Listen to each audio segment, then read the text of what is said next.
Protes bukan hanya tentang demokrasi. Mari komen dan proteslah, wahai masyarakat. Kebebasan berpendapat harus dijunjung tinggi. Selamat datang di Protes Masyarakat.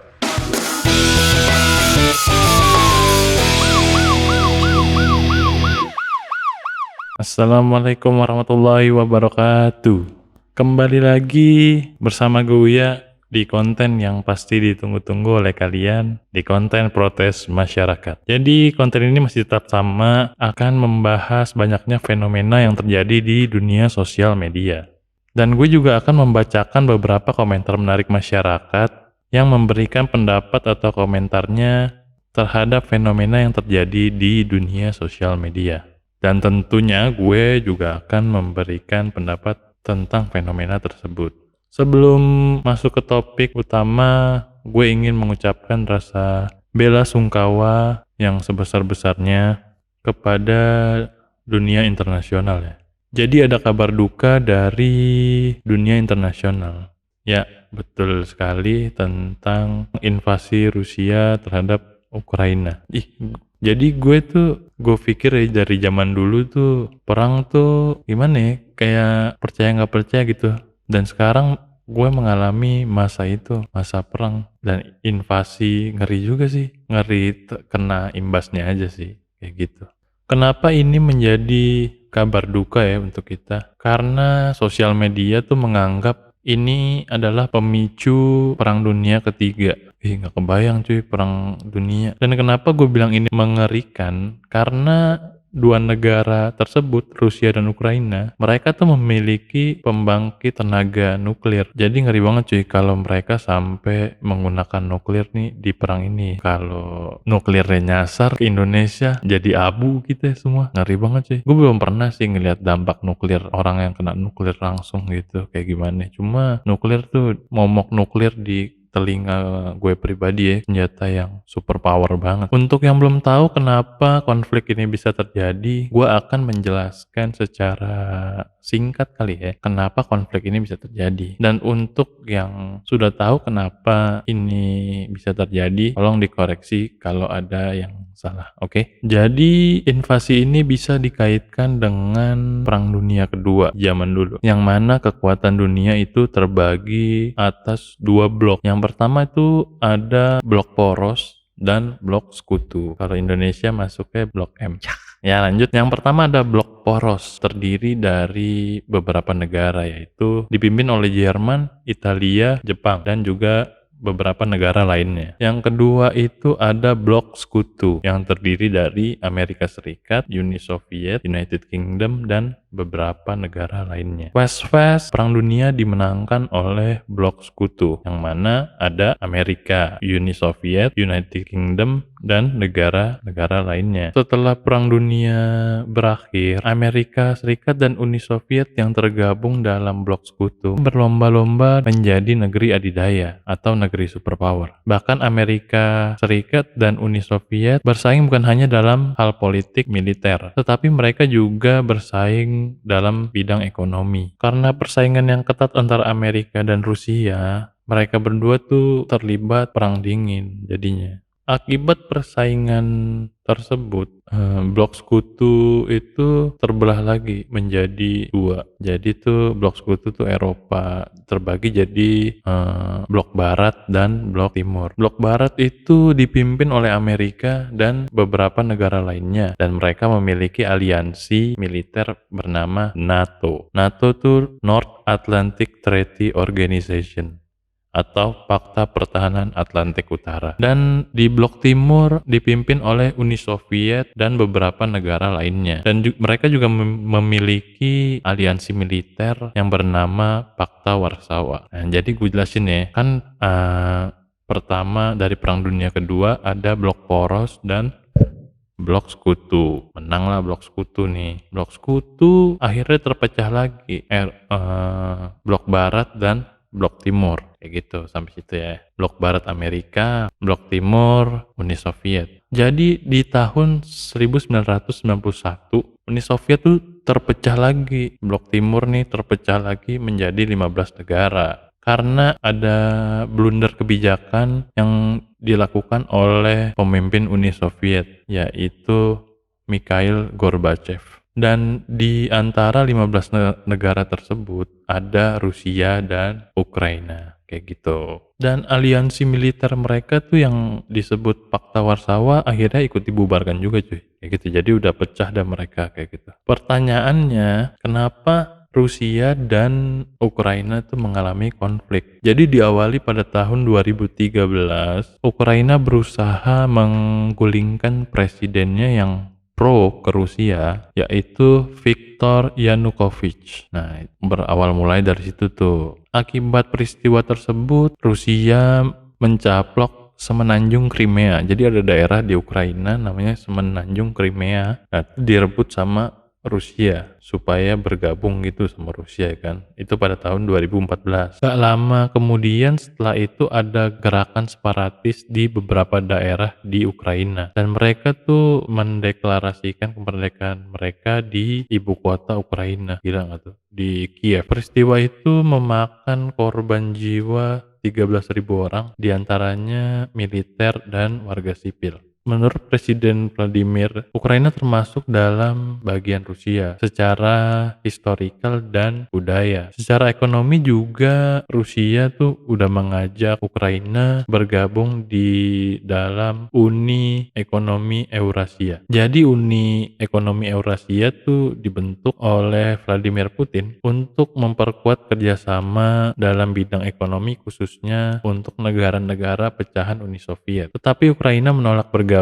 dengan Uni Ekonomi Eurasia. Ukraina lebih tertarik bergabung dengan Uni Eropa dan NATO, yang mana ada Amerika Serikat di situ. Jadi Ukraina nggak mau ada campur tangan Rusia di negaranya lagi lah. Nah, kayak gitulah singkatnya. Presiden Putin ya murka dia karena ada prospek dibentuknya pangkalan NATO di perbatasan Ukraina-Rusia. Hal tersebut tuh menjadi zona merah ya di perbatasan antara Ukraina dan Rusia. Putin juga menempatkan ratusan ribu personel militer mereka ya di perbatasan tersebut untuk mengantisipasi terjadinya ekspansi wilayah oleh NATO kayak gitu. Jadi itu udah di perbatasan biar nggak dicaplok lagi daerahnya. Dan hal ini adalah reaksi Rusia terhadap hubungan NATO dan Ukraina yang semakin erat. Keberpihakan Ukraina terhadap NATO membuat Rusia terancam khususnya di bagian perbatasan. NATO rencananya juga meningkatkan dukungan kepada Ukraina dalam hal persenjataan, latihan militer, juga personel militer. Dan Joe Biden juga akan mempertimbangkan untuk mengerahkan pasukan ke Eropa Timur dengan perlengkapan alutsista dari negara-negara yang beraliansi dengan NATO. Jadi peperangan yang terjadi antara blok Barat dan Timur kemungkinan masih bisa terjadi nih. That's why peristiwa perang ini dikaitkan dengan Perang Dunia Ketiga. Kayak statementnya Lord Rangga Sunda Empire ya, di tahun 2020, dia bilang bahwa tatanan dunia harus diperbaiki gitu loh, karena udah masuk dunia 3. Gue nggak tahu maksudnya dunia 3 itu apa. Orang-orang masih menganggapnya itu adalah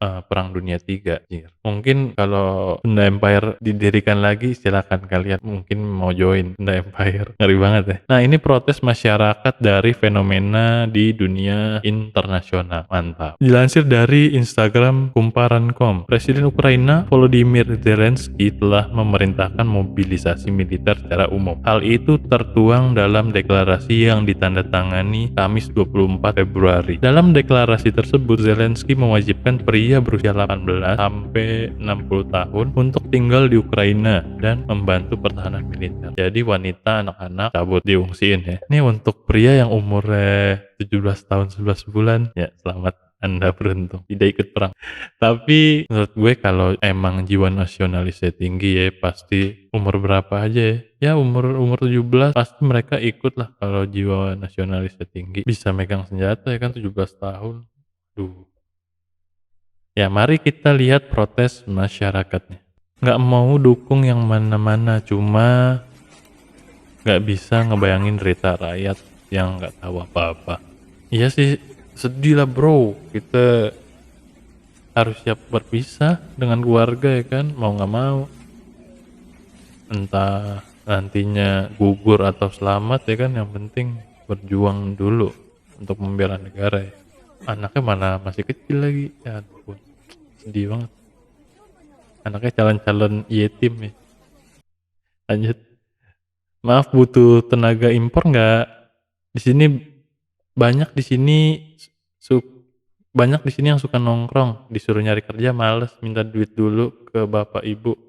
Kalau nggak dikasih malah bakar motor. Buset. Boleh kirim ke sana kah? Nah, ini menurut gue ya, untuk eee,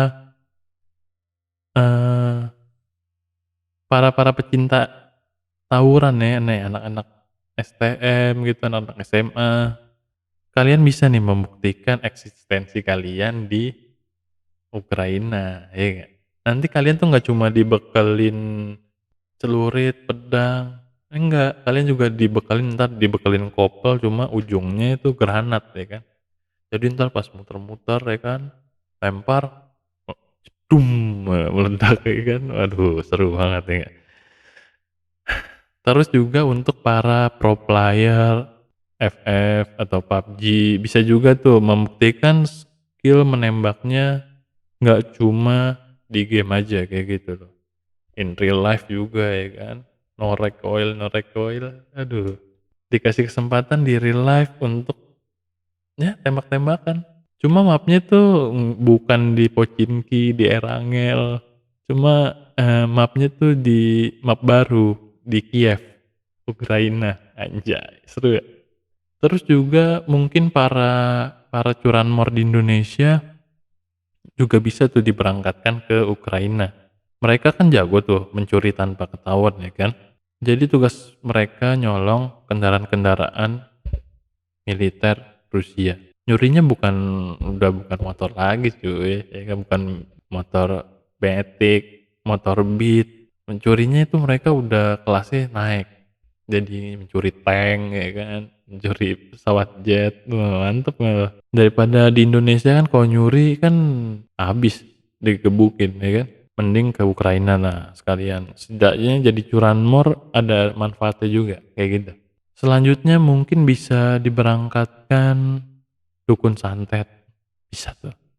Jadi tugas dukun santet tuh bukan ngirim paku lagi ke dalam tubuh musuhnya ya kan. Sekarang tuh ngirimnya nyantetnya nyantet granat ya kan, nyantet rudal. Jadi rudalnya tuh akurat, bisa tepat di badan orangnya kayak gitu loh. Jadi gimana nih Presiden Ukraina? Tertarik gak nih sama line up dari Indonesia? Anak-anak STM bisa jadi tanker ya kan, mereka di depan face to face. Terus para pro player PUBG, FF jadi marksman ya kan di belakang dari jauh, nembak-nembakinnya dari jauh. Terus curanmor bisa jadi assassin tuh, mereka kan mencuri diam-diam ya kan. Dan dukun santet bisa jadi mage atau jadi support. Kalau jadi support tuh mereka mengirimkan makanan ke dalam tubuh pasukan kayak gitu. Jadi nggak perlu nggak kelaparan pasukannya, bisa tahan perang perang terus ya. Tentara Rusia heran kok tentara Ukraina kok nggak ada capeknya. Ternyata disuplai makanan sama dukun kayak gitu. Sisanya bebas lah tuh mau tambahin tank ya, MM, assassin atau tanker bisa tinggal pilih aja. Lanjut, ini ada yang bangsat ya komentar. Solusinya cuma satu, Zelensky sama Putin 1v1 di mid. Ya lanjut, saya suka dengan sikap Presiden Ukraina untuk tetap melawan mempertahankan kedaulatannya walau sendirian tanpa NATO membantu. Ya jadi menurut sumber-sumber yang gue baca ya, NATO sama Amerika Serikat tuh tidak mengambil keputusan selama invasi ini loh. Jadi Ukraina kayak di prank gitu. Awalnya mau rencananya kan mau bantu alutsista, personel militer. Sekarang pas udah diinvasi Rusia ya kan, di ghosting Ukraina. Sedih loh. Presidennya minta-minta bantu sampai ke Indonesia juga. Indonesia ntar ngirimin tuh anak STM, player FF, curanmor, kirim-kirimin aja laksono. Jadi pendapat gue mengenai fenomena ini, gue menghimbau nih untuk para netizen Indonesia tolong ditahan dulu komentarnya. Jangan komen yang aneh-aneh ke akun-akun Rusia dah. Gue ngerinya dibaca sama Vladimir Putin ya kan. Kalau dibaca terus dikirimin nuklir ke Indonesia, jadi abu gitu ya semuanya. Gila ya loh. Nih tiba-tiba ada puff jadi abu semuanya. Waduh, ngeri, jangan sampai. Tahan dulu, mending ditahan dulu ya. Dan untuk Indonesia, mari kita tingkatkan kualitas negara kita lagi. Kita perbaiki yang masih buruk-buruk supaya setidaknya ada kesempatan untuk kita apa ya? Bisa jadi setara gitu sama Ukraina dan Rusia gitu. Di bidang ya misalkan bidang ekonomi atau ya bidang lainnya. Jangan kita sibuk sama minyak goreng aja sama toa masjid. Aduh, kocak. Dan gue berharap ada titik terang di antara peperangan antara Rusia dan Ukraina. Semoga tidak berkepanjangan ya perang ini. Ngeri bro, perang dunia ketiga ya kan. Aduh, nggak kebayang gue. Karena kalau dihitung dari kekuatan militer Ukraina dan Rusia, Ukraina cuma bisa bertahan 10 hari bro diserang Rusia. Kalah sama puasanya 30 hari. Aduh. Ya udah, jadi cukup aja konten protes masyarakat kali ini. Kalau kalian punya ide mau bahas apa, silakan komen atau DM di Instagram Uyakuya. Sampai jumpa di protes masyarakat selanjutnya. Bye bye.